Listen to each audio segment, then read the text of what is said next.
لیکن یہ ساری نعمتیں ہمیں تبھی ملیں گی جب ہم خالص اور سچی توبہ کریں گے. اپنے معاشرے کی اصلاح کرو اور اب گناہ بار بار مت کرو, گناہوں پر نادم ہونا سیکھو.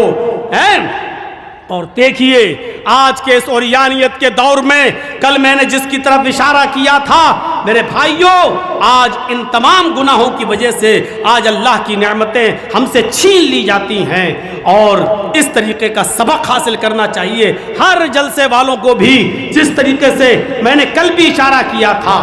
آج جلسوں میں بھی بڑے عجیب و غریب کے آپ جائیے, اب کل میں جا رہا ہوں کٹیہار کی سرزمین پر, دیکھیے گا کیسا خلط ملط ہوگا, میلہ لگے گا, مرد اور عورتوں کی بھیڑ لگے گی, اور جب لاسٹ میں میری تقریر ہوگی تب جا کر سب اکٹھا ہو جائیں گے, اور اس سے پہلے مارکیٹنگ ہوگی, شاپنگ ہوگی, جلسوں میں بدنظمی ہوگی, مرد و عورتوں کا اختلاط ہوگا.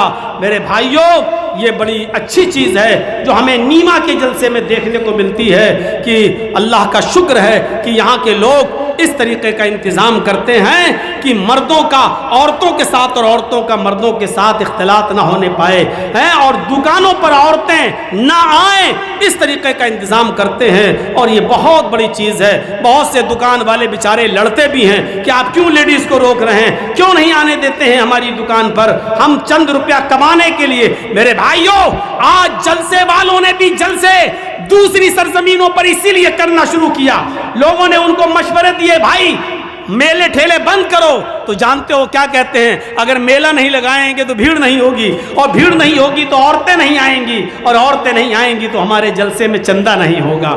یعنی ان کو جلسے کا مقصد دینداری نہیں ہے, ان کا جلسہ کرانے کا مقصد صرف چندہ اور تعاون ہے, دین کا حصول نہیں ہے. وہ کہتے ہیں کہ جب تک دکانیں نہیں لگیں گی, میلہ نہیں لگے گا, عورتیں نہیں آئیں گی, اور جب عورتیں نہیں آئیں گی تو بھیڑ نہیں ہوگی, اور جب بھیڑ نہیں ہوگی تو چندہ نہیں ہوگا. میرے بھائیوں جب ہماری سوچ یہ ہو جائے تو ایسے جلسوں سے پھر کیا فائدہ ہوگا, اور کیا ہمیں ملے گا, اور کیا ہم سیکھ کر نکلیں گے. انما الاعمال بالنیات, سارے عملوں کا دار و مدار تو نیتوں پر ہے. اور جب ہماری نیت میں پہلے ہی یہ ہے کہ ہم جلسے میں میلہ اس لیے لگاتے ہیں کہ عورتیں آئیں, اور عورتوں کو اس لیے بلاتے ہیں تاکہ بھیڑ ہو, اور بھیڑ اس لیے ہوتا کہ ہمارے مدرسے کا چندہ ہو, تو ایسے جلسوں سے ہمیں کچھ نہیں ملے گا.